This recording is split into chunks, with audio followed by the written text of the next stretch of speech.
ഇന്ന് നമ്മളോടൊപ്പമുള്ളത് രസതന്ത്ര വിഭാഗത്തിൽ നിന്നും അനൂപ് സാറാണ്. രസതന്ത്രത്തിൻ്റെ രസമറിഞ്ഞ് കുട്ടികളെ വളരെ ആസ്വദിച്ച് പഠിപ്പിക്കുന്ന ഒരു അധ്യാപകനാണ് നമുക്ക് മുന്നിലുള്ളത്. സ്വാഗതം അനൂപ് സാർ. Thank U.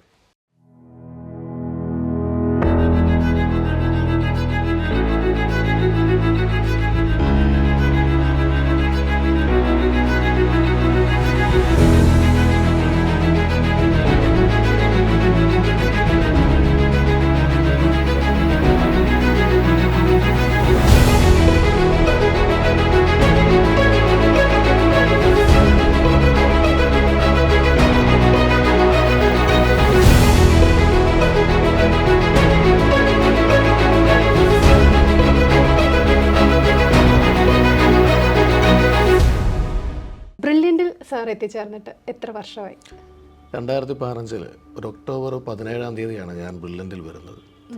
ഈ വരുന്നതെന്ന് പറഞ്ഞാൽ രസകരമായ ഒരു കാര്യമാണ്. കാരണം നോർമലി ഞാൻ ആകാശിലേക്ക് വീക്കെൻഡിൽ ക്ലാസ് എടുക്കാൻ പോകുന്നുണ്ടായിരുന്നു. അപ്പോൾ അങ്ങനെ വീക്കെൻഡിൽ പോകുമ്പോൾ ശനി ഞായർ മാത്രമേ ക്ലാസ് എടുക്കാൻ അങ്ങനെ ആകാശിൽ പോകുന്നുള്ളൂ. അപ്പോൾ ബാക്കിയുള്ള ദിവസങ്ങൾ ഈ സ്വന്തമായിട്ട് ചങ്ങനാശ്ശേരിയിൽ ഒരു സെൻറ്റർ ഉള്ളതുകൊണ്ട് അവിടെ ക്ലാസ് എടുക്കും. തിങ്കൾ ടു വെള്ളി വരെ അവിടെ രാവിലെ വൈകിട്ടും ക്ലാസ് എടുക്കും. പിന്നെ ഈ ശനി ഞായറും ആകാശിൽ പോകും. പിന്നെ അതുപോലെ തന്നെ കൊട്ടാരക്കര ഒരു ഇൻസ്റ്റിറ്റ്യൂട്ട് ഉണ്ട്, അവിടെയും ക്ലാസ് എടുക്കാൻ പോകും. അപ്പോൾ അങ്ങനെ പോകുന്ന സമയത്ത് ഒരു ദിവസം ഒരു ഒക്ടോബർ മാസം 2015 എൻ്റെ അമ്മ രാവിലെ ഒരു പത്രത്തിലെ കട്ടിങ് എടുത്തിട്ട് പറഞ്ഞു, എടാ ഇതുപോലെ ബ്രില്യൻറ്റിൽ ഇങ്ങനെ സാറുമാരെ ആവശ്യമാണെന്ന് വിളിച്ചിട്ടുണ്ട്. പക്ഷേ അത് ട്യൂട്ടറിനെ ആവശ്യമുണ്ടെന്നായിരുന്നു. അതിൻ്റെ ബ്രാക്കറ്റിൽ ലേഡി സ്റ്റാഫ് ഒന്നുണ്ടായിരുന്നു. അത് പക്ഷേ ഞാൻ കണ്ടില്ല. ഞാനിവിടെ സർട്ടിഫിക്കറ്റൊക്കെ എടുത്തിട്ട് ഇവിടെ വന്നപ്പോഴത്തേക്ക് ഇവിടെ മൊത്തം പെൺപിള്ളേരാണ്, ഞാൻ മാത്രമുള്ള ആണായിട്ട്. അപ്പോൾ എനിക്കൊരു സംശയം. അപ്പോൾ ഞാൻ വെയിറ്റ് ചെയ്തപ്പോഴത്തേക്ക് എൻ്റെ സർട്ടിഫിക്കറ്റ് നമ്മുടെ CP ടീച്ചർ മേടിച്ചു, ജോർജ് സാറോ മേടിച്ചു. കുറച്ച് കഴിഞ്ഞ് ഇൻ്റർവ്യൂ വിളിച്ചിട്ട് ചോദിച്ചു, സാറ് പത്രത്തിലെ അഡ്വർടൈസ്മെൻറ്റിന് വന്നതാണോ? ഞാൻ പറഞ്ഞു അതെ. അല്ല, ഞങ്ങൾ ലേഡി സ്റ്റാഫ് ഒന്ന് ബ്രാക്കറ്റ് കൊടുത്തിട്ടുണ്ടായിരുന്നു പറഞ്ഞു. അപ്പോൾ ഞാൻ പറഞ്ഞു എന്നാൽ അത് ഞാൻ ശ്രദ്ധിച്ചില്ല സാറേ, ഞാൻ എന്നാൽ പോകാമെന്ന് പറഞ്ഞു. അപ്പോൾ പോകാമെന്ന് പറഞ്ഞപ്പോഴത്തേക്കും സർട്ടിഫിക്കറ്റ് മേടിച്ച് നോക്കി, ഇപ്പം എക്സ്പീരിയൻസ് നോക്കിയപ്പോൾ ഇങ്ങനെ പഠിപ്പിക്കുന്നുണ്ട്, ആകാശ് പഠിപ്പിച്ചിട്ടുണ്ടെന്ന് പറഞ്ഞു. അപ്പോൾ അങ്ങനെയാണെങ്കിൽ സാറ് പഠിപ്പിക്കുന്നതല്ലേ, ഞാനൊരു ടീച്ചറിനെ വിളിക്കാം, സാർ അവിടെ പോയി ക്ലാസ് എടുക്കാൻ പറഞ്ഞു. അപ്പോൾ അങ്ങനെ ദീപ ടീച്ചറിനെ വിളിക്കുന്നു. ദീപ ടീച്ചറിനെ വിളിച്ചിട്ട് എന്നോട് പറഞ്ഞു, സാറിന് ഏറ്റവും കംഫർട്ടബിൾ ആയിട്ടുള്ള ചാപ്റ്റർ പറയാൻ പറഞ്ഞു. അപ്പോൾ ഞാൻ കെമിസ്ട്രിയിലെ സൊല്യൂഷൻ എന്ന് പറയുന്ന +2 ഒരു ചാപ്റ്റർ പറഞ്ഞു. അപ്പോൾ ആ ചാപ്റ്റർ പോയിട്ട് ഞാൻ ഒരു D4 ബാച്ച്, എനിക്കിപ്പോൾ ഓർമ്മയില്ല, D4 നമ്മുടെ റൂം നമ്പർ 34 ആ ക്ലാസ്, ഏറ്റവും താഴത്തേൽ A ബ്ലോക്കിൽ. അപ്പോൾ അവിടെ പോയി ഞാൻ ക്ലാസ് എടുത്തു. അപ്പോൾ ക്ലാസ് എടുത്ത് കഴിഞ്ഞ് ഞാനങ്ങ് തിരിച്ച് വീട്ടിൽ പോയി. വൈകുന്നേരം റിസൾട്ട് പറയാൻ പറഞ്ഞു. അപ്പോൾ വൈകുന്നേരം വിളിച്ചിട്ട് എന്നോട് ജോർജ് സാർ പറഞ്ഞു, സാറിന് 72 മാർക്ക് കിട്ടി. 72 മാർക്ക് നമ്മളെ സംബന്ധിച്ച് വലിയ മാർക്കൊന്നുമല്ല. അപ്പോൾ സാറിന് ആദ്യം ക്ലാസ് എടുത്ത് 72 മാർക്ക് കിട്ടിയതുകൊണ്ട് സാറ് ഒരാഴ്ചയുടെ ക്ലാസ് എടുക്കുക, എന്നിട്ട് ഞങ്ങൾ ഒന്നുകൂടെ നോക്കണം എന്ന് പറഞ്ഞു. അങ്ങനെ ജോർജ് സാറിൻ്റെ അഭിപ്രായ പ്രകാരം ഞാൻ വീണ്ടും വന്നിട്ട് ഒരാഴ്ച ക്ലാസ് എടുത്തു. അത് കഴിഞ്ഞ് വീണ്ടും പിള്ളേർന്ന് ഫീഡ്ബാക്ക് എടുത്തു. എന്നിട്ട് പറഞ്ഞു സാറിന് കണ്ടിന്യൂസ് ബ്രില്യൻറ്റ് വന്നോളാം എന്ന് പറഞ്ഞു. അങ്ങനെയാണ് ഞാൻ ബ്രില്യൻറ്റിലേക്ക് എത്തുന്നത്. അപ്പോൾ ശരിക്കും ഇതൊരു ഭാഗ്യം എന്നുള്ളത് പറയാം. കാരണം ലേഡി സ്റ്റാഫ് എന്ന് പറഞ്ഞ് വന്നിട്ട് ഞാനവിടെ സാർ എനിക്കൊരു അവസരം തന്നതുകൊണ്ടാണ്. അല്ലെങ്കിൽ സാറിനോട് പൊക്കോളം പറഞ്ഞാൽ നിങ്ങൾ ലേഡീസിനെ മാത്രം ഉദ്ദേശിക്കുന്നുള്ളൂ എന്ന് പറഞ്ഞാൽ അവിടെ ഫുൾ സ്റ്റോപ്പായി. പക്ഷെ അങ്ങനെ ഒരു അവസരം നമുക്ക് തന്നു. അത് സാറിൻ്റെ ഏറ്റവും പ്രത്യേകതയാണ്. ഇപ്പം നോർമലി ഒരാൾ ശരിയല്ലെങ്കിൽ സാർ ഇങ്ങനെ ഒരു അവസരം കൊടുക്കുകയാണ്. എനിക്ക് നേരിട്ട് അനുഭവം ഉള്ളതെന്ന് ഞാൻ കൃത്യമായിട്ട് പറഞ്ഞു. അവസരം കൊടുത്താൽ നന്നാക്കാൻ പറ്റുമോ നോക്കും, അല്ലാതെ അയാളെ എഴുതി തള്ളുന്ന പരിപാടിയില്ല. അതൊരു വലിയ കാര്യമാണ്. സാർ ഇപ്പം അത് പറഞ്ഞതുകൊണ്ട് ഞാൻ ചോദിക്കുകയാണ്, ഇപ്പം നമ്മുടെ ഈ ഒരു കോവിഡിൻ്റെ സമയത്ത് എനിക്ക് തോന്നുന്നു പല പുതിയ സ്ഥാപനങ്ങൾ വന്നത് ആ ഒരു സമയത്താണ്. പല സ്ഥാപനങ്ങളും, അതായത് വർഷങ്ങളായിട്ടുണ്ടായിരുന്ന പല സ്ഥാപനങ്ങളും നിന്നുപോയൊരു സമയം കൂടെയായിരുന്നു കോവിഡ് എന്ന് പറയുന്നത്. കോവിഡിൻ്റെ സമയത്ത് ബ്രില്യൻറ്റ് അതിജീവിച്ചത് എങ്ങനെയാണെന്നാണ് സാറിൻ്റെ ഒരു വിലയിരുത്തൽ? ഇപ്പോൾ കോവിഡിൻ്റെ സമയത്ത് ശരിക്കും ബ്രില്യൻറ്റിന് അതുവരെ ഒരു ഓഫ്ലൈൻ ഒരു പ്ലാറ്റ്ഫോം മാത്രമേ ഉള്ളൂ. അപ്പോൾ ഇവിടെ വരുന്ന ആൾക്കാർക്ക് അറിയാം ബ്രില്യൻറ്റ് ലെവൽ എന്തുവാണെന്നും, ബ്രില്യൻറ്റ് പഠിക്കുന്ന പിള്ളേർക്ക് അറിയാം നമ്മൾ എങ്ങനെയാണ് പഠിപ്പിക്കുന്നതെന്നും, സാറുമാരുടെയൊക്കെ ലെവലൊക്കെ എന്തുവാന്നൊക്കെ ഇവിടെ വരുന്ന പിള്ളേർക്ക് മാത്രമേ അറിയത്തുള്ളൂ. പിള്ളേർക്കും പേരൻസിനും അറിയാം. അപ്പോൾ പുറത്തുനിന്ന് നോക്കുന്ന ഒരാൾക്ക് ശരിക്കും പറഞ്ഞാൽ ഇതിൻ്റെ ലെവലൊന്നും അറിയത്തില്ല. പക്ഷേ ഓൺലൈൻ പ്ലാറ്റ്ഫോമായിട്ട് വന്നപ്പോഴത്തേക്കും എല്ലാ സ്ഥലങ്ങളിലേക്കും നമ്മളിവിടെ എങ്ങനെയാണ് പഠിപ്പിക്കുന്നതെന്ന് സെക്കൻഡുകൾക്കുള്ളിൽ ആ വീഡിയോയിലുള്ള ലെവലിൽ നിന്നും ആൾക്കാർക്ക് മനസ്സിലാവുകയാണ്. എങ്ങനെയാണ് ക്ലാസ് എടുക്കുന്നത്, ഒരു ചാപ്റ്റർ എങ്ങനെയാണ് ഇത്ര ലിമിറ്റഡ് പീരീഡ്സിൽ കംഫർട്ടബിളായി ഡെപ്തിൽ എടുക്കുന്നത്, എങ്ങനെയാണ് ക്വസ്റ്റ്യൻസ് ചെയ്യുമ്പോഴത്തേക്ക് ഈ കൺസെപ്റ്റ് എങ്ങനെയാണ് അപ്ലൈ ചെയ്യുന്നത് എന്നുള്ള കാര്യങ്ങൾ കൃത്യമായിട്ട് പറഞ്ഞു കൊടുക്കാൻ പറ്റി. അതിൻ്റെ ഏറ്റവും വലിയ അഡ്വാൻറ്റേജ് എന്ന് പറഞ്ഞാൽ എനിക്ക് മനസ്സിലായത്, ഇപ്പോൾ നോർമലി ഞാനൊരു ചാപ്റ്റർ എടുക്കുമ്പോൾ എൻ്റെ ഒരു വിചാരം ആ ചാപ്റ്ററിൽ എനിക്ക് ഭയങ്കര അറിവുണ്ടെന്ന്. അപ്പോൾ അവിടെ ബ്രില്യൻറ്റുകാർ ചെയ്ത ഏറ്റവും വലിയൊരു ബുദ്ധിപരമായിട്ടൊരു കാര്യം, ഇപ്പം ഞാൻ എടുക്കുന്ന ഒരു ചാപ്റ്റർ അതേ ചാപ്റ്റർ എടുക്കുന്ന വേറൊരു സാറിനെ കൊണ്ട് ഇവാലുവേറ്റ് ചെയ്യും. അപ്പോൾ ചിലപ്പം ഞാൻ പറയാത്ത ഒരു പോയിന്റ് ആ സാറിന് അറിയാമായിരിക്കും.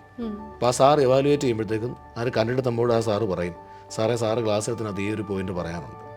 ശരിക്കും പറഞ്ഞാൽ നമ്മൾ അത്രയും വർഷം ക്ലാസ് എടുത്തിട്ട് ഇത്രയും നാൾ ആ പോയിന്റ് പറയാതെ പഠിപ്പിച്ചത്. പക്ഷെ ആ സാർ അത് ഇവാലുവേറ്റ് ചെയ്തപ്പോഴാണ് നമ്മൾ അറിയുന്നത് ആ പോയിന്റ് പറയാനുണ്ട്. അതൊരു ഭയങ്കര കാര്യമാണ്. അങ്ങനെ നമ്മുടെ ആ ക്ലാസ്സിൻ്റെ ലെവൽ ഭയങ്കരമായിട്ടും കൂടി. അപ്പം അങ്ങനെ കൃത്യമായിട്ട് ഇവാലുവേറ്റ് ചെയ്ത് എല്ലാ പോരായ്മകളും പരിഹരിച്ചതിന് ശേഷമാണ് ഈ വീഡിയോ കുട്ടികൾക്ക് അപ്ലോഡ് ചെയ്ത് കൊടുത്തുകൊണ്ടിരുന്നത്. അതുകൊണ്ട് ശരിക്കും പറഞ്ഞാൽ 100% പെർഫെക്റ്റ് ആയിട്ടുള്ള ക്ലാസ്സാണ്. സാറുമാർക്ക് സ്വയം ശുദ്ധീകരിക്കാനുള്ളൊരു അവസരം കൂടിയായിരുന്നു. അത് ഭയങ്കര കാര്യമാണ്. അതെ. അപ്പോൾ ശരിക്കും ഒരു പോസ്റ്റ് കോവിഡ് ആ ഒരു കാലഘട്ടത്തിൽ നമ്മൾ കുറേയധികം കാര്യങ്ങളിലൊരു ഇമ്പ്രൂവ്മെന്റ് വന്നിട്ടുണ്ടായിരുന്നു. ശരിക്കും വന്നു. നമ്മൾ ഓൺലൈൻ എന്ന് വെച്ചാൽ ടീച്ചിങ്ങിൻ്റെ ഒരു ഭയങ്കരമാണ്. കാരണം ചിലപ്പോൾ മോഡൽസ് ഒക്കെ വെച്ച് പഠിപ്പിക്കാൻ ഓഗ്മെന്റ് റിയാലിറ്റി അങ്ങനെയുള്ള സാധനങ്ങളെല്ലാം ഇംപ്ലിമെൻ്റ് ആയത് ഓൺലൈൻ പ്ലാറ്റ്ഫോം വന്നപ്പോഴാണ്. നമുക്ക് അത്രയും കാര്യങ്ങൾ, കാരണം കുട്ടികൾ നമ്മുടെ മുമ്പിലില്ല. കുട്ടികൾ നമ്മുടെ മുമ്പിലുണ്ടെങ്കിൽ നമുക്ക് സങ്കല്പിക്കാനൊക്കെ പറഞ്ഞിട്ട് പിള്ളേരോട് പറയാം. പക്ഷേ ഇല്ല നമ്മൾ പറയുമ്പോഴത്തേക്ക് നമുക്ക് ഉറപ്പായിട്ടും ടൂളുകൾ വേണം. അപ്പോൾ അങ്ങനെ ടൂളുകൾ വന്നപ്പോഴത്തേക്കും നമുക്ക് കുറേ അധികം നമ്മുടെ ടീച്ചിങ് മെച്ചപ്പെടുത്താൻ പറ്റി. അപ്പോൾ ശരിക്കും പറഞ്ഞാൽ നമ്മൾ ആ ഒരു മാറ്റം അക്സെപ്റ്റ് ചെയ്ത് അതിനകത്ത് നമ്മൾ ഒത്തിരിയധികം ഇമ്പ്രൂവ് ചെയ്തു എന്നുള്ളത് അല്ലേ. നമുക്ക് വേറൊരു പുതിയ ബ്രില്യൻ്റ് എന്ന് പറയുന്ന ആളുടെ ആ ഒരു സ്ഥാപനത്തിൻ്റെ ലെവല് ഓഫ്ലൈൻ ഓൺലൈൻ രണ്ടാമത് ശരിക്കും ഓഫ്ലൈനിൽ ഒതുങ്ങി എന്ന സാധനം ശരിക്കും ഭയങ്കരമായിട്ടൊക്കെ സ്പ്രെഡായി. അതെ, ശരിക്കും ഒരു വേൾഡ് വൈഡ് ഒരു അക്സെപ്റ്റൻസ് ആണ്. നമ്മുടെ ഈ റിസൾട്ട് തന്നെ ഏറ്റവും വലിയ തെളിവില്ല. അതെ. അപ്പോൾ സാറേ, ഇപ്പം നമ്മൾ കോവിഡിൻ്റെ തന്നെയാണ് പറഞ്ഞുകൊണ്ടിരുന്നത്. ആ ഒരു സമയത്ത് പല മാനേജ്മെന്റുകളും കുറേയധികം ആൾക്കാരെ പിരിച്ചുവിടുകയും ആൾക്കാർക്ക് ശമ്പളം കൊടുക്കാനില്ലാത്തൊരു അവസ്ഥയിലേക്കൊക്കെ പോവുകയും ചെയ്തിട്ടുണ്ടായിരുന്നു. നമ്മുടെ മാനേജ്മെന്റ് എങ്ങനെയാണ് ആ ഒരു സമയം ഫേസ് ചെയ്തത്? അപ്പോൾ അത് പറയുന്നതിന് മുമ്പ് ഞാനിപ്പം എൻ്റെ സ്ഥാപനത്തെക്കുറിച്ച് പറയേണ്ടി വരും. കാരണം കോവിഡിൻ്റെ സമയത്ത് എനിക്ക് സ്ഥാപനം തുറക്കാൻ പറ്റിയില്ല. അങ്ങനെയാണ് നോർമലി ഞാൻ സ്ഥാപനം പൂട്ടേണ്ടി വരുന്നത്. എൻ്റെ ഒരു ചങ്ങനാശ്ശേരിയിൽ അത്യാവശ്യം എനിക്ക് നല്ല ടേൺ ഓവർ ഉണ്ടായിരുന്ന സ്ഥാപനമാണ്. അതെനിക്ക് പൂട്ടേണ്ടി വരുന്നത് കോവിഡിൻ്റെ ആ ഒരു പ്രശ്നം വന്നപ്പോഴാണ്. അപ്പോൾ ആ സമയം വന്നപ്പോഴും ഞാൻ വീടിൻ്റെ ലോണൊക്കെ എടുത്ത് നിൽക്കുന്ന സമയമാണ്. ഞാൻ വീട് വെച്ചിട്ട് ഏകദേശം ഒരു 6 വർഷം ആവുന്നേ. അപ്പോൾ ലോണൊക്കെ എടുത്ത സമയത്തും ക്ലാസ് ഇല്ലായിരുന്നിട്ടും കൃത്യമായിട്ട് നമ്മുടെ സാലറി അക്കൗണ്ടിലേക്ക് ഒരു ഡെഫിനിറ്റ് എമൗണ്ട് ബ്രില്യൻ്റുകാർ കൃത്യമായിട്ട് തന്നിട്ടുണ്ട്. ആ കോവിഡിൻ്റെ ഏകദേശം 2 വർഷത്തിനടുത്ത് വരെ. ശരിക്കും നോർമലായിട്ട് ഒരാളാണെങ്കിൽ, ഇപ്പം ഞാനാണെങ്കിൽ എൻ്റെ കേസ് ഞാൻ പറയുന്നുള്ളൂ, ഇപ്പം നമ്മൾ ഒരാളെ സഹായിച്ചെങ്കിൽ നമ്മൾ നോർമലി നമ്മളത് എങ്ങനെയെങ്കിലും തിരിച്ച് ഏൺ ചെയ്യാൻ നോക്കും. പക്ഷെ ഇതുവരെയായിട്ട് അങ്ങനെ ഒരു കാര്യം ചെയ്തിട്ടില്ല. അതൊരു വലിയ കാര്യമില്ല. വേറെ ആരാണെങ്കിലും ആ പൈസ തിരിച്ചെടുക്കാൻ നോക്കും. പക്ഷെ അങ്ങനൊന്നും ഇതുവരെ ചെയ്തിട്ടില്ല. അതൊരു ഭയങ്കര കാര്യം. ആ സമയത്ത് എന്തൊക്കെ ഉണ്ടെന്ന് പറഞ്ഞാലും നമ്മൾ ഈ സ്ഥാപനം ഉണ്ടായിരുന്നു നമ്മൾ പിടിച്ചു തന്നു. അത് ഭയങ്കര കാര്യം. ആ ഒരു ദൈവാനുഗ്രഹം ഇത്രയധികം ആൾക്കാരുടെ, ഇത്രയും പേര് ഒരാൾക്കല്ലല്ലോ, ഇത്രയും ആൾക്കാർക്കല്ലേ. അത് ഈ പ്രോസസ് തൊട്ടങ്ങ് താഴെ വരെയുള്ള ആൾക്കാരുണ്ട്. നമ്മൾ പറഞ്ഞു 700-ലധികം പ്രൊഫസേഴ്സ് നമുക്കുണ്ട്. അപ്പം പ്രൊഫസേഴ്സ് മാത്രമല്ല, ബാക്കിയുള്ള നമ്മുടെ സ്റ്റാഫും എല്ലാവരും കൂടെ ആകുമ്പോഴത്തേക്കും ഇറ്റ്സ് എ ഹ്യൂജ് നമ്പർ. അപ്പം ആ ഒരു അത്രയും ആൾക്കാരെ ഒരുമിച്ച് ആ ഒരു 2 വർഷം നിർത്തുക എന്ന് പറഞ്ഞത് നമ്മുടെ മാനേജ്മെന്റിന്റെ അതെ. അതിലും എനിക്ക് തോന്നുന്നു നമ്മുടെ സ്റ്റാഫിനൊക്കെ ഏറ്റവും വലിയൊരു സാറ്റിസ്ഫാക്ഷൻ തരുന്ന ഒരു കാര്യം കൂടെയാണ്. ഇവിടെ നമുക്ക് ജോലി മാത്രമല്ല, നമ്മളെ എല്ലാവരെയും കരുതുന്നു എന്ന് കാണുമ്പോഴത്തേക്കും അതെ, ഓരോ ഇൻഡിവിജ്വലിൻ്റെയും ഇപ്പം ഈ പറയുന്ന ഇന്ന പൊസിഷനിലിരിക്കുന്നവരെന്നില്ലല്ലോ, എല്ലാവരെയും കരുതുന്ന ഒരു മാനേജ്മെന്റ് ആണ് നമ്മുടേത്. അതുപോലെ തന്നെ സാറേ, ഇപ്പം കോവിഡിന് ശേഷം ഒത്തിരിയധികം അഡ്വാൻസ്മെന്റ്സ് നമ്മൾ ടെക്നോളജി വൈസ് ആണെങ്കിലും വന്നു. നമ്മൾ നമ്മുടെ ഓൺലൈൻ പ്ലാറ്റ്ഫോംസിൽ ഒത്തിരി റെവല്യൂഷൻസ് നമ്മൾ കൊണ്ടുവന്നു.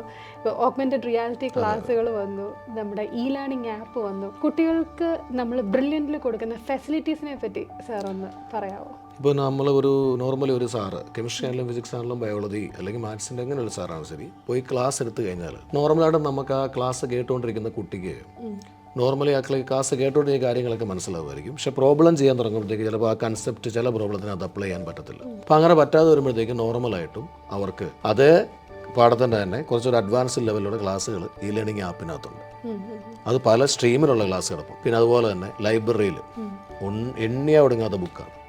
അത് ഓരോ എല്ലാം ഭയങ്കര ഇന്ത്യൻ ഓതറുണ്ട്, ഫോറിൻ ഓതേഴ്സ് ഉണ്ട്, അങ്ങനെ എല്ലാം ഒത്തിരി ഒരുപാട് ടോപ്പിക്കിനെ ബേസ് ചെയ്ത് ഓരോ ഇൻഡിവിജ്വൽ ടോപ്പിക്കിനെ ബേസ് ചെയ്തുള്ള പ്രോബ്ലംസ് എടുക്കുന്ന ഓരോ ബുക്കിലുണ്ട്. അപ്പോൾ ഈ ബുക്കുകളിലൊക്കെ പ്രോബ്ലം ഒക്കെ ചെയ്യുന്ന സമയത്തും കുട്ടികൾക്ക് സംശയം വരാം. ആ സംശയം ദൂരീകരിക്കാനായിട്ട് ഡിപ്പാർട്ട്മെൻറ്റ് എപ്പോഴാണെങ്കിലും, അതിപ്പോൾ ഈ പാലായെന്നല്ല കോഴിക്കോടെന്നല്ല, ഇപ്പം നോർമലായിട്ടും പാലാ, കോഴിക്കോട്, കണ്ണൂരാണെങ്കിലും ശരി, ഇപ്പം കൊല്ലത്താണെങ്കിലും ശരി, തിരുവനന്തപുരത്താണെങ്കിലും ശരി, തൃശ്ശൂരാണെങ്കിലും ശരി, എല്ലാം പ്രൊഫസേഴ്സ് റൂമിൽ അതായത് സബ്ജക്റ്റിൻ്റെ സാറുമാർ കാണും. അതുകൊണ്ട് കൃത്യമായിട്ട് ഡൗട്ടുകളൊക്കെ കൃത്യമായിട്ട് വളരെ ക്ലിയർ ചെയ്ത് പോകാൻ പറ്റും. പിന്നെ സാറന്മാരെ സംബന്ധിച്ച് എനിക്ക് തോന്നിയിട്ട കാര്യങ്ങളാണ്, ഡൗട്ട് കൊടുക്കുമ്പോൾ എല്ലാവരും അതിൻ്റെ അടിവേര് തൊട്ടാണ് പറയുന്നത്, അല്ലാതെ ആ കറക്റ്റ് സാധനമല്ല. എങ്ങനെ, എന്തുകൊണ്ട്, എപ്പോൾ ഇങ്ങനെ വന്നു, അത് എന്തുകൊണ്ട് ഈ ഇന്ന ക്വസ്റ്റ്യൻ ഇങ്ങനെ വരുന്നില്ല, അങ്ങനെയെല്ലാം കൃത്യമായിട്ട് പറഞ്ഞു. അപ്പോൾ അതിനെ സംബന്ധിച്ച് ആ കുട്ടികൾക്ക് ശരിക്കും പറഞ്ഞാൽ ഒരു ചെറിയ പൂവാണ് ചോദിച്ചെങ്കിൽ ആ കൊച്ചിന് കിട്ടുന്നൊരു പൂക്കാലോ. അപ്പോൾ എല്ലാം കൃത്യമായിട്ട് മനസ്സിലാക്കി തന്നെ പോകാൻ പറ്റും. പിന്നെ ഒരു അംശം ആ ടോപ്പിക്കിനകത്ത് വരുത്തേയില്ല. അത്ര ക്ലാരിഫൈ ചെയ്താണ് ഇവിടെ ചെയ്യുന്നത് തന്നെ. അതുകൊണ്ട് വിഷയമില്ല. ഇനി ഹോസ്റ്റലിൽ ചെന്ന് കഴിഞ്ഞാൽ തന്നെയും നോർമലി ഹോസ്റ്റലിൽ ചെന്നാലും പഠിച്ചുകൊണ്ടിരിക്കുന്ന സമയത്ത് ഡൗട്ട് വന്നു ആ ഡൗട്ടുകൾ പിറ്റേ ദിവസം വന്ന് ചോദിക്കാനാണെങ്കിലും പറ്റും. അതുകൂടാതെ ഈ ലേണിംഗ് ആപ്പിന് അത് പിള്ളേരുടെ ഡൗട്ട് ക്ലിയറൻസ് പറഞ്ഞ് പിന്നെ ഇടുന്നുണ്ട്. ആ ഡൗട്ടുകൾ ക്ലിയർ ചെയ്യുന്നുണ്ടെങ്കിൽ ഈ ലേണിംഗ് ആപ്പിന് അത് കുറേ സാറുമാരുണ്ട്, അവരും ക്ലിയർ ചെയ്യുന്നുണ്ട്. അപ്പോൾ എങ്ങനെ നോക്കിയാലും ആ ഒരു ഡൗട്ട് നോർമലായിട്ട് ഇന്ന് രാവിലെ ഇട്ട ഡൗട്ടാണെങ്കിൽ ഇന്ന് വൈകിട്ടോ അല്ല നാളെ രാവിലെ കൊണ്ട് അത് ക്ലിയർ ചെയ്യും. അപ്പോൾ കുട്ടികൾക്ക് ആ ഒരു ലാഗ് ഉണ്ടാവില്ല. അത് ഏറ്റവും വലിയൊരു കാര്യമാണ്. അതെ, ഇപ്പോൾ ഡൗട്ട് ക്ലിയറൻസ് എപ്പോഴും കുട്ടികൾക്ക് ചില ആൾക്കാർക്ക് നേരിട്ട് വന്ന് ചോദിക്കാൻ ബുദ്ധിമുട്ടാണ്. ചില ആൾക്കാർക്ക് ഇതുപോലെ തന്നെ ചോദിച്ചാൽ ഉത്തരം കിട്ടുമോ അല്ലെങ്കിൽ എങ്ങനെ പോയി ചോദിക്കും അല്ലേ, അങ്ങനെ പല രീതിയിലുള്ള വിഷമങ്ങൾ അനുഭവിക്കുന്ന ആൾക്കാരാണ്. പക്ഷേ നമ്മുടെ ഇവിടെ അതിനൊന്നും ഒരു വിഷയവും ഇല്ല. എനിക്ക് തോന്നി മറ്റൊരു കാര്യം, സാധാരണ ചിലപ്പം ചില സാറുമാർക്ക് ഡൗട്ട് ചോദിച്ചാൽ ചില കേട്ടിട്ടുണ്ട് ദേഷ്യപ്പെടുന്നു. പക്ഷെ അങ്ങനെ ഒരു പരിപാടി ബ്രില്യൻ്റ് ഇല്ല കേട്ടോ. അങ്ങനെ പിള്ളേരുടെ ആരും നമ്മൾ ദേഷ്യപ്പെടാറില്ല. കാരണം നോർമലി നമ്മളാണെങ്കിൽ ശരി കുറച്ച് കഴിയുമ്പോഴത്തേക്ക് ചിലപ്പോൾ ആദ്യം പഠിച്ചൊക്കെ മറന്നു പോകും. അത് സ്വാഭാവികമാണ്. ഉറപ്പായിട്ടും നമ്മൾ പിള്ളേർ ആദ്യം പഠിച്ച പാഠത്തിൻ്റെ ചില കൺസെപ്റ്റ് ചിലപ്പോൾ അടുത്ത പാഠം പഠിക്കുമ്പോൾ മറന്നു പോകും. അപ്പോൾ വീണ്ടും ആദ്യത്തെ പാഠത്തിൻ്റെ പരീക്ഷ വരുമ്പോഴത്തേക്കായിരിക്കും പിന്നെ ആ ആദ്യ പാഠം നോക്കുന്നത്. ഉറപ്പായിട്ട് വന്നു കഴിഞ്ഞാൽ നമ്മൾ പറഞ്ഞു കൊടുക്കുക. നമ്മൾ ദേഷ്യപ്പെട്ട് ഓടിച്ചു വിടുക അങ്ങനെയുള്ള പരിപാടി പിള്ളേരിൽ ഒരു സബ്ജക്റ്റിൽ ഒരു സാറുമാർ ചെയ്യാറില്ല. അതുകൊണ്ട് പിള്ളേർക്ക് ശരിക്കും പറഞ്ഞാൽ ചോദിക്കുന്നതിന് മടിയുള്ളവർക്ക് നമുക്ക് ആപ്പിൽ കൂടെ ചെയ്യാം, ഡയറക്റ്റായിട്ട് ചോദിക്കുന്നവർക്ക് നമ്മൾ അങ്ങനെ പറഞ്ഞു കൊടുക്കും. അതിൻ്റെ ഏറ്റവും വലിയ തെളിവാണ് നമ്മുടെ ഇവിടെ ക്ലാസ്സുകൾ തുടങ്ങുന്ന സമയത്ത് നമ്മുടെ ഇൻ്റർവെൽ സെഷൻസ് സാറിന് മിക്കവാറും അവിടുന്ന് ക്ലാസ്സിൽ നിന്ന് തന്നെ കുട്ടികൾ ആനയിച്ചായിരിക്കും പ്രോസസ് റൂമിലേക്ക് കൊണ്ടുവരിക. അതുപോലെ തന്നെ ഈ പറയുന്ന നമ്മുടെ ഫാക്കൽറ്റീസിൻ്റെ ചുറ്റും ഇങ്ങനെ കുട്ടികളാണ്. നമുക്ക് ഫാക്കൽറ്റീസിനെ കാണണമെന്നുണ്ടെങ്കിൽ ഇങ്ങനെ കുഞ്ഞുങ്ങളെ വകഞ്ഞു മാറ്റി വേണം എന്തെങ്കിലും അവരുടെ അടുത്ത് ചോദിക്കണമെന്നുണ്ടെങ്കിൽ. കാരണം അത്രമാത്രം ഈ ഫെസിലിറ്റീസ് കുട്ടികളത് യൂട്ടിലൈസ് ചെയ്യുന്നുണ്ടെന്നുള്ളതാണ്. അത് യൂട്ടിലൈസ് ചെയ്യുന്നത് വേറൊന്നും കൊണ്ടല്ല, ഈ പറയുന്ന ഫാക്കൽറ്റീസ് എല്ലാവരും തന്നെ അവർക്ക് ആക്സസിബിൾ ആണ്. ആരും ഇങ്ങനെ വലിയ കടുംപിടുത്തം പിടിച്ച് ഇരിക്കുന്നവരാരുമല്ല. കുഞ്ഞുങ്ങളെ എപ്പോഴും വെൽക്കം ചെയ്യുന്നവരാണ് നമ്മുടെ പ്രോസസ് ഹോളിലേക്ക്. അവർക്ക് ഏത് സമയത്തും അവരുടെ എന്ത് സംശയങ്ങളുമായിട്ടോ അല്ലെങ്കിൽ എന്ത് പ്രശ്നമായിട്ടോ വളരെ ഫ്രീ ആയിട്ട് കടന്നു വരാവുന്ന ഒരു സ്ഥലം തന്നെയാണ് നമ്മുടെ പ്രോസസ് ഹോൾ എന്ന് പറയുന്നത്. അപ്പോൾ അതിനകത്തൊരു കാര്യമുണ്ട് ടീച്ചറെ, നമ്മളിപ്പം എന്നെ സംബന്ധിച്ച് ഞാൻ പറഞ്ഞത് 2015 ഒക്ടോബറിൽ വന്നെന്ന് പറഞ്ഞില്ലേ. ഇപ്പം ഞാനിവിടെ വന്ന സമയം എന്ന് പറഞ്ഞാൽ ഇവിടെ ശരിക്കും കെമിസ്ട്രി ഡിപ്പാർട്ട്മെൻറ്റ് ഭയങ്കരമാണ്. കോളേജ് പ്രൊഫസേഴ്സ് ഭയങ്കര ലെജൻസ് ആയിട്ടുള്ള കോളേജ് പ്രൊഫസേഴ്സ് ഉണ്ട്. അതായത് ഇപ്പം ഞാൻ പറഞ്ഞ മത്തായി സാറുണ്ട്, മോഹൻ തോമസ് സാറുണ്ട്, JKT സാറുണ്ട്, TMC സാറുണ്ട്, അങ്ങനെ കുറേ ആൾക്കാരുണ്ട്. ഇപ്പോൾ നോർമലി എൻ്റെ ഒരു ഭാഗ്യം എന്ന് പറഞ്ഞാൽ അവർ ഇരിക്കുന്ന ഒരു സ്ഥലത്താണ് എനിക്ക് ഇരിക്കാൻ ഇടം കിട്ടിയത്. അപ്പോൾ ഞാൻ ഇവിടെ അപ്പം ഞാനിങ്ങനെ ഇരിക്കുമ്പം അപ്പോൾ അവർക്കറിയാം ഞാൻ വന്നതേ ഉള്ളതെന്നറിയാം. അപ്പോൾ നോർമലി വരുന്ന പിള്ളേർ ആദ്യം അവരോട് ഡൗട്ട് ചോദിക്കുമ്പോഴത്തേക്കും അവരുടെ ഡൗട്ട് പറഞ്ഞു കൊടുക്കുന്ന മെത്തേഡ് ഞാൻ പ്രത്യേകം ശ്രദ്ധിച്ചിട്ടുണ്ട്. അതതിൻ്റെ ബേസ് തൊട്ടാണ് പറയുന്നത്. ഒന്നാമത് കോളേജ് പ്രൊഫസേഴ്സ് ആയതുകൊണ്ട് തന്നെ വർഷങ്ങളായിട്ട് കോളേജിൽ വലിയ പിള്ളേരെ MSc BSc ഉള്ള പിള്ളേരെ പഠിപ്പിച്ച് വന്നിരിക്കുന്ന സാറുമാരായതുകൊണ്ട് ഇവർക്ക് നന്നായിട്ട് കാര്യങ്ങൾ അറിയും, ഭയങ്കര ഡെപ്തിലറിയും. അപ്പോൾ ഈ കുഞ്ഞു പിള്ളേർക്ക് പറഞ്ഞു കൊടുക്കുമ്പോൾ സാർ അതിൻ്റെ അടിവേര് തൊട്ടാണ് പറയുന്നത്. അപ്പോൾ അങ്ങനെ ആകുമ്പോഴത്തേക്ക് എനിക്ക് അവിടെ ഇരുന്നുകൊണ്ടുണ്ടായ ഏറ്റവും വലിയ അഡ്വാൻറ്റേജ് അതാണ്, എനിക്ക് ശരിക്കും ഇത് കേൾക്കാൻ പറ്റും. നമ്മൾ പണ്ട് മറന്നു കിടന്ന പല കാര്യങ്ങളും കൃത്യമായിട്ട് സാറുമാർ ഇങ്ങനെ കണക്ട് ചെയ്ത് ഒരു ചാപ്റ്റർ വേറൊരു ചാപ്റ്ററുമായിട്ട് കണക്ട് ചെയ്ത് പറഞ്ഞു കൊടുക്കുന്ന കണ്ടാണ് എനിക്ക് കുറേ അനുഭവങ്ങളുണ്ടായത്. അപ്പോൾ അങ്ങനെ അവിടെ ഇരുന്നുകൊണ്ട് ആ ഒരു കൂട്ടത്തിൽ ഇരുന്നുകൊണ്ട് എനിക്കുണ്ടായ ഏറ്റവും വലിയ ഗുണമെന്ന് പറഞ്ഞാൽ നമുക്ക് ലെവൽ ഭയങ്കരമായിട്ട് കൂടി. പിന്നെ ഏത് ബുക്ക് എടുത്ത് റെഫർ ചെയ്യണമെന്നൊക്കെ സാറുമാർ ഇങ്ങനെ പറഞ്ഞു കൊടുക്കും. ഇന്ന ചാപ്റ്റർ ഇന്ന ബുക്ക് എടുത്താണ് കുറച്ചുകൂടെ നല്ലത്. അപ്പോൾ എനിക്കത് എഴുതി ഞാനതൊക്കെ ചിലപ്പോൾ എഴുതി വെക്കും, ഇന്ന പാടത്ത് ഇന്ന ബുക്കാണ്. അപ്പോൾ അങ്ങനെ കുറേ അനുഭവ സമ്പത്ത് ഇവിടെ ഒന്നുണ്ടായത് ഭയങ്കരമായിട്ടോ. നമ്മളിപ്പോൾ ഒരു ബുക്ക് എടുത്ത് വായിച്ചാൽ നമുക്ക് ചിലപ്പം ഒരു പർട്ടിക്കുലർ സാധനം കിട്ടുമായിരിക്കും, വേറൊരു ബുക്ക് വായിച്ചാൽ അതിൻ്റെ വേറൊരു പോയിന്റ് കിട്ടും. പക്ഷേ ഈ സാറ് പറയുമ്പോൾ ഒരു 7 ബുക്കിൻ്റെ കാര്യം പറയും. സാറിൻ്റെ വായിൽ നിന്ന് വരുന്ന ആ ഒരു എക്സ്പ്ലനേഷൻ ഒരു 6-7 ബുക്കിൽ കിടക്കുന്നതായിരിക്കും. അത് സാറ് കമ്പൈൻ ചെയ്ത് പറയുക. അപ്പം നമുക്ക് ഒറ്റയടിക്ക് 7 ബുക്ക് നോക്കുന്നതിന് പകരം ഒറ്റയടിക്ക് ആ ഡേറ്റ മുഴുവൻ കിട്ടും. അത് ഭയങ്കര കാര്യമാണ്. ഇപ്പോൾ നമ്മുടെ കുഞ്ഞുങ്ങൾ എനിക്കൊന്ന് ഇവിടുന്ന് പാസ് ഔട്ടായി പോകുന്നവരൊക്കെ പറയുന്ന പോലെ ഇപ്പോൾ ഒത്തിരി സാധനങ്ങളൊന്നും റെഫർ ചെയ്യേണ്ട കാര്യമില്ല. നമ്മുടെ ആ ക്ലാസ്സും അതുപോലെ തന്നെ നോട്ടും അത് ധാരാളമാണെന്നാണ് പല കുട്ടികളും നമ്മൾ ടെസ്റ്റിമണീസ്. ഏറ്റവും വലിയ നമ്മുടെ വർക്ക് ബുക്കിനകത്ത് തന്നെ ഇത്രയും ക്വസ്റ്റ്യൻ ഇല്ലേ, സ്റ്റഡി മെറ്റീരിയൽ ക്വസ്റ്റ്യൻ കൂടാതെ വർക്ക് ബുക്കിനകത്ത് തന്നെ ഒരു ചാപ്റ്ററിലെ പർട്ടിക്കുലർ ടോപ്പിക്കിനെ ഓരോ ടോപ്പിക്കിനെയും ബേസ് ചെയ്ത് ഒരെണ്ണം പോലും സ്കിപ്പ് ചെയ്യാതെ എല്ലാ ടോപ്പിക്കിനെയും ബേസ് ചെയ്തുള്ള ക്വസ്റ്റ്യൻസ് ഉള്ളതുകൊണ്ട് ഈ ഒരു 100 ക്വസ്റ്റ്യൻ അല്ലെങ്കിൽ ഒരു 75 ക്വസ്റ്റ്യൻ ചെയ്ത് കഴിയുമ്പോഴത്തേക്കും ആ ചാപ്റ്ററിൽ ഏകദേശം എല്ലാ ടോപ്പിക്കിൻ്റെ ക്വസ്റ്റ്യൻ ചെയ്യാനും കുട്ടി പ്രാപ്തയാവുക. അത് വലിയ കാര്യം. അപ്പം ഈ പറയുന്ന പോലെ നമ്മളിപ്പം കുട്ടികൾക്ക് നമ്മൾ ബ്രില്യൻറ്റിൽ നിന്ന് കൊടുക്കുന്ന ഓരോ ഫെസിലിറ്റീസാണ് നമ്മളിപ്പം മെൻഷൻ ചെയ്തുകൊണ്ടിരുന്നത്. അതുപോലെ സാർ എല്ലാവർക്കും സംശയമുള്ളൊരു കാര്യമായിരിക്കും ഈ പറയുന്ന ബ്രില്യൻറ്റിൻ്റെ ഫെസിലിറ്റീസ് എല്ലായിടത്തും ഒന്ന് തന്നെയാണോ, ഇവിടുത്തെ പാലായിലെ പോലെ തന്നെയാണോ തിരുവനന്തപുരത്തെ പോലെയാണോ കൊല്ലത്തെ പോലെയാണോ തൃശ്ശൂർ, അങ്ങനെ നമ്മുടെ ഓരോ സെൻറ്റേഴ്സിലും ഓരോ ഫെസിലിറ്റീസാണോ അല്ലെങ്കിൽ അവിടെ എല്ലാവരുടെ അടുത്തും പല മെത്തേഡ്സ് ആണോ, അങ്ങനെ പല സംശയങ്ങളാണ്. അതായത് പാലായിലെ ഹോസ്റ്റൽ ഫെസിലിറ്റി പോലെയാണോ മറ്റിടത്ത് ബാക്കിയുള്ള സെൻറ്റേഴ്സിൽ, അതുപോലെ ട്രാൻസ്പോർട്ടേഷൻ അങ്ങനെയാണോ, ക്യാൻറ്റീൻ, ഇതെല്ലാം എല്ലാവർക്കും ഒത്തിരി കൺസേൺസ് ആണ്. പ്രത്യേകിച്ച് ഇപ്പം നമ്മുടെ റിപ്പീറ്റേഴ്സിൻ്റെ പുതിയ ബാച്ച് വരുന്ന ഈ ഒരു സാഹചര്യത്തിൽ സാറിൻ്റെ ഭാഗത്തുനിന്നൊരു ക്ലാരിഫിക്കേഷൻ കുട്ടികൾക്ക്. ഇപ്പോൾ എൻ്റെ കേസ് പറയുകയാണെങ്കിൽ ഞാൻ പാലായിലും പഠിപ്പിക്കുന്നുണ്ട്. എൻ്റെ വൈഫ് ഹൗസ് കണ്ണൂരായതുകൊണ്ട് ഞാൻ കോഴിക്കോട് ഏരിയയിലും ക്ലാസ് എടുക്കുന്നുണ്ട്. ഒരു വർഷത്തിൽ ഒരു 2 പ്രാവശ്യമൊക്കെ ഞാൻ കോഴിക്കോട് ക്ലാസ് എടുക്കുന്നുണ്ട്. പാലായിൽ കുട്ടികൾക്ക് കൊടുക്കുന്ന ഫെസിലിറ്റീസ് എന്തൊക്കെയാണോ അതെല്ലാം തന്നെ എല്ലാ സെൻറ്ററിലും കിട്ടുന്നുണ്ട്. വിശാലമായ ലൈബ്രറി ആണെങ്കിലും ഫുഡ് ആൻഡ് അക്കോമഡേഷൻ ആണെങ്കിലും ഹോസ്റ്റൽ സൗകര്യമാണെങ്കിലും ട്രാൻസ്പോർട്ടേഷൻ ആണെങ്കിലും എല്ലാം കൃത്യമായിട്ട് ചെയ്യുന്നുണ്ട്. ഡൗട്ട് ക്ലിയറൻസ് ആണെങ്കിൽ പോലും കൃത്യമായിട്ട് എല്ലാ സെൻറ്ററിലും ഇവിടെ കിട്ടുന്ന അതേ ഫെസിലിറ്റി കിട്ടുന്നുണ്ട്. അതുകൊണ്ട് അങ്ങനെ ഒരു ഡിസ്ക്രിമിനേഷൻ ഇല്ല. അത് ബ്രില്യൻറ്റിൽ വരാത്തവർക്കുള്ള ഒരു അബദ്ധധാരണ. ഇപ്പോൾ പുറത്തുനിന്ന് നോക്കുമ്പോഴത്തേക്ക് ഇത്രയും സെൻറ്ററുകൾ എന്ന് പറയുമ്പോഴത്തേക്കും നമ്മുടെ ബേസ് പാലായെന്നറിയാം. അപ്പം അവർ തന്നെ എല്ലാവരും മനസ്സ് വിചാരിക്കുന്നതാണ്. അപ്പം ഈ പറയുന്ന ഒരമ്മയ്ക്ക് എല്ലാ മക്കളും ഒരുപോലെയാണ് എന്ന് പറയുന്നത് പോലെ നമ്മുടെ ഈ എല്ലാ സെൻറ്ററുകളും, അത് നമ്മുടെ എബ്രോഡുള്ള സെൻറ്റേഴ്സ് ഉൾപ്പെടെ നമുക്ക് ബ്രില്യൻറ്റിന് ഒരുപോലെയാണ്. ഒരു സെൻറ്ററിനോട് ഒരു വേറെ വ്യത്യാസമില്ല.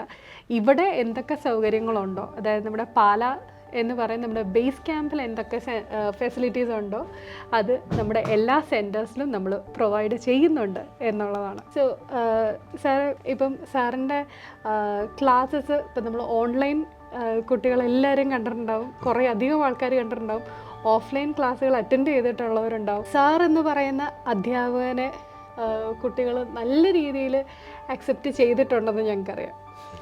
ബിക്കോസ് നമ്മൾ ഈ പറയുന്നതല്ല, പ്രോസസ്സുകളിലാണേലും ഇങ്ങനെ സാറിൻ്റെ ചുറ്റുമുള്ള ഒരു വിദ്യാർത്ഥികളുടെ കൂട്ടം ഞങ്ങളെല്ലാവരും കണ്ടിട്ടുള്ളതാണ്.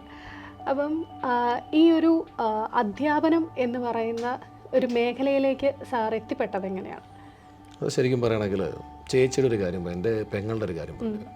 അപ്പോൾ എൻ്റെ പെങ്ങൾക്ക് മലപ്പുറത്ത് ഒരു സ്കൂളിൽ ജോലി കിട്ടി പോകുന്ന സമയത്ത് ചേച്ചി 2 കുട്ടികൾക്ക് ട്യൂഷൻ എടുക്കുന്നുണ്ട്. ഒരു 6th-ലും 7th-ലും പഠിക്കുന്ന 2 സ്റ്റുഡൻസിന് ട്യൂഷൻ എടുക്കും. അപ്പോൾ ചേച്ചി ജോലി കിട്ടി പോയപ്പോഴത്തേക്കും സ്വാഭാവികമായിട്ടും ആ ട്യൂഷൻ എടുക്കാൻ ആളില്ല. അപ്പോൾ എന്നോട് പറഞ്ഞാൽ നീ പോയി എടുക്കാൻ പറഞ്ഞു. അങ്ങനെ ഞാൻ പോയി എടുത്ത 2 കുട്ടികൾ, ആ കുട്ടികളുടെ പേര് എനിക്ക് ഇപ്പോഴും ഓർമ്മയുണ്ട്, റോഷനും ചാക്കോയും എന്ന് പറയും. ചങ്ങനാശ്ശേരി 2 പിള്ളേർ. അപ്പോൾ ഞാൻ 5 ചങ്ങനാശ്ശേരിയിലാണ്. അതിലിപ്പോൾ റോഷൻ ഡോക്ടറായി, ഈ ചാക്കോ എന്ന് പറയുന്ന ആൾ എഞ്ചിനീയറായി. അപ്പോൾ അവരുടെ ഇപ്പോഴും എനിക്ക് അത്യാവശ്യം കോൺടാക്റ്റ് ഉണ്ട്. അപ്പം അങ്ങനെ പോയി തുടങ്ങിയത്. അന്ന് എനിക്ക് ടീച്ചിങ് എന്ന സംഭവം ഒന്നും അറിയത്തില്ല. പക്ഷെ ഞാൻ പുസ്തകം വായിച്ച് നോക്കിയിട്ട് എനിക്ക് മനസ്സിലായ കാര്യം അവർക്ക് പറഞ്ഞു കൊടുത്തു. പിന്നെ അവർക്ക് ആദ്യത്തെ പരീക്ഷയ്ക്ക് മാർക്ക് കിട്ടിക്കഴിയുമ്പോൾ നമുക്കൊരു സന്തോഷമുണ്ട്. നമ്മൾ പഠിപ്പിച്ചിട്ട് ഒരാൾക്ക് മാർക്ക് കിട്ടി, അപ്പോൾ നമുക്കൊരു സന്തോഷമുണ്ട്. അപ്പോൾ നമുക്ക് കൂടുതൽ ചെയ്യണം എന്നുള്ള ടെൻഡൻസി വരും. അപ്പോൾ അങ്ങനെയാണ് എനിക്ക് ടീച്ചിങ്ങിനോട് കൂടുതൽ ആഭിമുഖ്യം വന്നത്. അങ്ങനെ ഞാൻ എടുത്താണ് നോർമലി ശരിക്കും പറഞ്ഞാൽ ഈ ചാക്കോടൻ്റെ റോഷൻ്റെ ട്യൂഷൻ എടുക്കുന്ന ഏകദേശം ഒരു ഡിഗ്രി ഫസ്റ്റ് ഇയർ വരുന്ന സമയത്താണ്. അപ്പം അന്ന് തൊട്ട് തുടങ്ങിയതാണ് ഈ വിദ്യാഭ്യാസ ജീവിതം. അത് കഴിഞ്ഞ് പിന്നെ ആ പിള്ളേർ മാറിക്കഴിഞ്ഞ് പിന്നെ ഞാൻ പതുക്കെ +1 +2ലേക്ക് വന്നു. ട്യൂഷൻ അത് കോഴഞ്ചേരിയിലാണ് ക്ലാസ് എടുക്കുന്നത്. കോഴഞ്ചേരി ക്ലാസ് എടുക്കുന്നുണ്ട്. അവിടെ കോഴഞ്ചേരി ക്ലാസ് എടുത്തിട്ടുണ്ട്. ചുരുക്കി പറഞ്ഞാൽ ഏകദേശം ഒരു കാസർഗോഡ് ജില്ല, അതുപോലെ തന്നെ പാലക്കാട് ജില്ല, അങ്ങനെയുള്ള സ്ഥലത്ത് ക്ലാസ് എടുക്കും. പക്ഷേ തൃശ്ശൂരൊക്കെ ഞാൻ പോയി പഠിപ്പിച്ചിട്ടുണ്ട്. ഇങ്ങനെ ഓരോ ടൂർ സെൻ്ററിലൊക്കെ ഇങ്ങനെ പോയി കുറേ ടൂർ സെൻ്ററിൽ ഇങ്ങനെ നടന്ന് കറങ്ങിയായിരുന്നു. അത് കഴിഞ്ഞാൽ പിന്നെ എൻ്റെ ഒരു സാർ ഒരു ആകാശത്തിൽ ഇങ്ങനെ വീക്കെൻഡിൽ ക്ലാസ് എടുക്കാൻ ചെല്ലാമെന്ന് ചോദിച്ച് വിളിക്കുന്നത്. അപ്പോൾ ഞാൻ അങ്ങനെ ചെന്നപ്പോഴത്തേക്ക് എനിക്ക് അവിടുത്തെ ഏറ്റവും വലിയ ഗുണമെന്ന് പറഞ്ഞാൽ വീക്കെൻഡ് ക്ലാസ് എടുത്തെങ്കിൽ എനിക്ക് പക്ഷേ അവിടുത്തെ മെറ്റീരിയൽ കിട്ടി. അപ്പം മെറ്റീരിയൽ കിട്ടിയപ്പോഴത്തേക്കും പക്ഷേ മെറ്റീരിയൽ നമുക്ക് വീട്ടിൽ നോക്കാൻ സമയമൊന്നുമില്ല. കാരണം ശനി ഞായർ 2 ദിവസം ക്ലാസ്സിലല്ലോ. അപ്പോൾ നമ്മളത് വീട്ടിൽ തന്നെ വെക്കും, നോക്കാറൊന്നുമില്ല. അത് കഴിഞ്ഞ് പിന്നെ പുതിയ ചാപ്റ്ററുകളൊക്കെ പഠിക്കേണ്ടി വന്നപ്പോഴത്തേക്കും നമ്മളത് നോക്കിയപ്പോൾ മനസ്സിലായി കുറച്ചൊരു ഉണ്ടെന്ന്. പക്ഷെ അന്നേരം അത് കഴിഞ്ഞാണ് ഞാൻ പിന്നെ നേരത്തെ പറഞ്ഞ കഥ പോലെ ഇൻ്റർവ്യൂ ഉണ്ട് ബ്രില്യൻറ്റിലേക്ക് എത്തിപ്പെടുന്നത്. അപ്പോൾ ശരിക്കും പറഞ്ഞാൽ കുറച്ച് ഗുണമുണ്ടായി. ഇവിടെ വന്നു കഴിയുമ്പോഴത്തേക്കും ഞാൻ പറഞ്ഞില്ലേ, നമ്മൾ വലിയ അതിഭയങ്കരമായ ലെവലിൽ ക്ലാസ് ആക്കുന്ന സാറുമാരുടെ കൂടാണ് നമ്മളിരിക്കുന്നത്. അപ്പോൾ അവരുടെ എക്സ്പ്ലനേഷൻ ഭയങ്കരമാണ്. അപ്പോൾ അവർക്ക് അറിയാത്ത കാര്യങ്ങളൊക്കെ ചോദിച്ച് പറയും. ഇപ്പോൾ GMC സാറാണെങ്കിൽ തന്നെയും മത്തായ സാറിനൊക്കെ ഞാൻ ചോദിച്ചു ഒരുപാട് സാധനങ്ങൾ എനിക്കൊരു ഇങ്ങനെ മണിക്കൂറോളം പറഞ്ഞു തന്നിട്ടുണ്ട്. എടാ ഇങ്ങനെയാണ് പറയേണ്ടത്, ഇങ്ങനെയാണ് പഠിപ്പിക്കേണ്ടത്. അപ്പോൾ അത് വലിയ കാര്യമാണ്. അത് നോർമലി ഭയങ്കര സംഭവം. അങ്ങനെയൊക്കെ നമുക്ക് വേണ്ടി ഒരു സമയം കളയാന്ന് പറഞ്ഞത് ഭയങ്കര കാര്യമാണ്. ശരിക്കും നമ്മൾ തന്നെ വളർന്നാൽ പോരാ, കൂടെ ഉള്ളവരും വളരണം. ഞാൻ എൻ്റെ കേസിൽ അങ്ങനെ പറയത്തുള്ളൂ. ഇവർ ഇത്രയും ഉണ്ടായിരുന്നുകൊണ്ട് മാത്രമാണ് ശരിക്കും ആ സാറുമാരൊക്കെ നമുക്ക് ഒരുപാട് സഹായിച്ചിട്ടാണ് നമുക്ക് ഇന്ന് എന്തെങ്കിലും ആയെന്ന് മറ്റുള്ളവർക്ക് ഇങ്ങനെ തോന്നിയ അതിൻ്റെ റീസൺ അവരാണ്.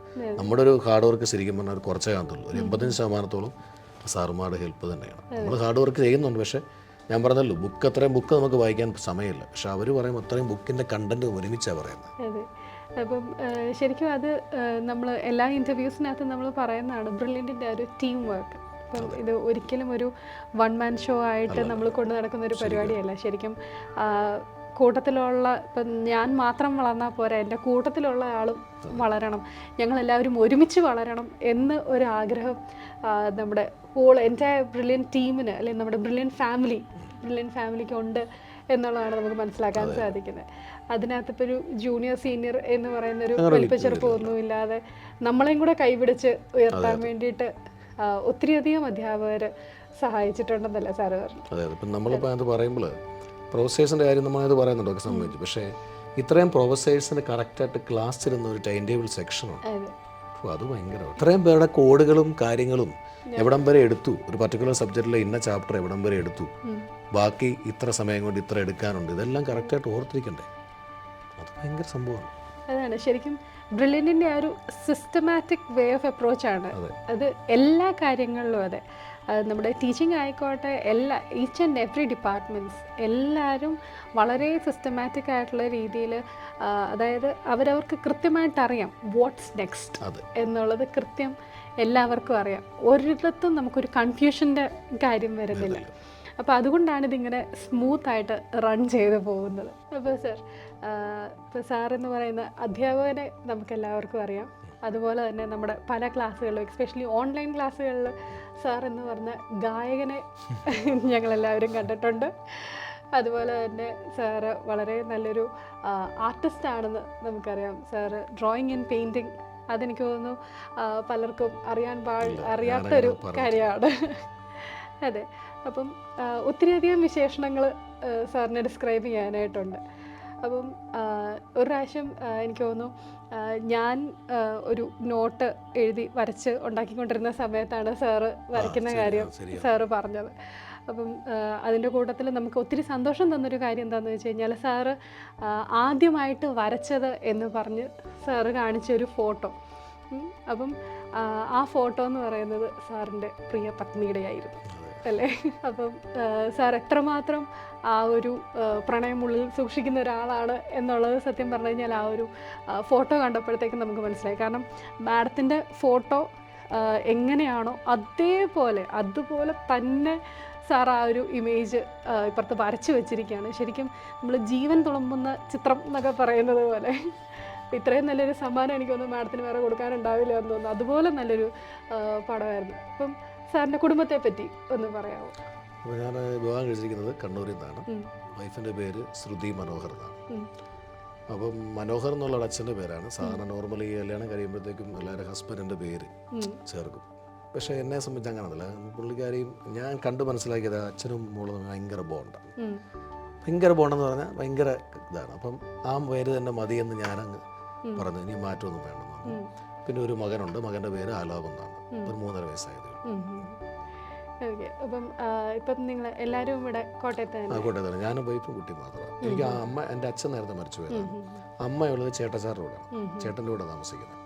അപ്പോൾ ഞാനും വൈഫും കുട്ടിയും മാത്രമേ വീട്ടിലുള്ളൂ. പിന്നെ ചുറ്റുമുണ്ട്. ഞങ്ങളൊരു വില്ലയിലാണ് താമസിക്കുന്നത്. ചുറ്റുമെല്ലാം ഒരുപാട് ആൾക്കാരുണ്ട്. കുഴപ്പമൊന്നുമില്ല. എപ്പോഴും നല്ല ബഹളമാണ് അവിടെ. അതെ. ഇപ്പോൾ സാറ് പറഞ്ഞു സാറിൻ്റെ വൈഫ് ഹൗസ് കണ്ണൂരാണ്. അതുപോലെ തന്നെ ഇത്രയധികം കുട്ടികളെ പഠിപ്പിച്ച് ഇപ്പോൾ പല നിലകളിലുള്ള കുട്ടികളുണ്ടാവും. അപ്പോൾ ആ ഒരു എന്താ പറയുക, കുട്ടികളുടെ ഒരു ലോകം എന്ന് പറയുന്ന പല സ്ഥലങ്ങളിൽ നിന്നുള്ള കുട്ടികളുണ്ടാവും. ആ പല സ്ഥലങ്ങളിൽ എത്തുമ്പോഴത്തേക്കും കുട്ടികൾ റെക്കഗ്നൈസ് ചെയ്യുമ്പോഴത്തേക്കും അത് എങ്ങനെയാണ് സാറിനത് ഫീൽ ചെയ്യുന്നത്? അപ്പോൾ നമ്മൾ സാറിന് റെക്കഗ്നൈസ് ചെയ്യുമ്പോഴത്തേക്കും സാറിന് നമ്മൾ പണ്ട് ക്ലാസ്സിൽ പഠിപ്പിച്ചുകൊണ്ടിരുന്നപ്പോഴത്തേക്ക് കണ്ടിന്യൂസ് പഠിപ്പിക്കുമല്ലോ. എന്തെങ്കിലും ഇടയ്ക്കൊക്കെ എന്തെങ്കിലും ചെറിയ ചെറിയ കാര്യങ്ങളൊക്കെ പറയുമ്പോൾ ആ കാര്യങ്ങളൊക്കെ പിള്ളേർ പറയുന്നതാണ്. സാറെന്ന് അങ്ങനെ പറഞ്ഞില്ലേ, അത് ഞങ്ങളിപ്പോഴും ഓർത്തിരിപ്പുണ്ട്. പിന്നെ ഞാൻ ഇങ്ങനെ നമ്മുടെ അടുത്ത ക്ലാസ്സുകൾ അങ്ങനെ ഞാൻ ഓഫ്ലൈനിൽ പാട്ട് പാടിയിട്ടേ ഇല്ല. കാരണം നമ്മൾ ഈ പാട്ട് പാടിയുണ്ടല്ലോ, പിന്നെ 2-3 പാട്ടൊക്കെ പാടി. അപ്പോൾ നമുക്ക് ഈ ലിമിറ്റഡ് ടൈം അല്ലേ ഉള്ളൂ. ചിലപ്പോൾ നമ്മൾ പഠിപ്പിക്കാൻ ചെല്ലുന്ന വലിയ ഡെപ്ത് ചാപ്റ്ററായിരിക്കും. അപ്പോൾ നമ്മൾ അങ്ങനെ സമയം കളഞ്ഞാൽ തന്നെയും പിന്നെ വരുന്ന സാറിനത് ബുദ്ധിമുട്ടായിരിക്കും. സൈൻ്റെ വിടുന്ന സെക്ഷൻകാർക്ക് ബുദ്ധിമുട്ട്. അപ്പോൾ നോർമലി ഞാനങ്ങനെ ഓഫ്ലൈൻ ക്ലാസ്സിൽ പാടാറില്ല.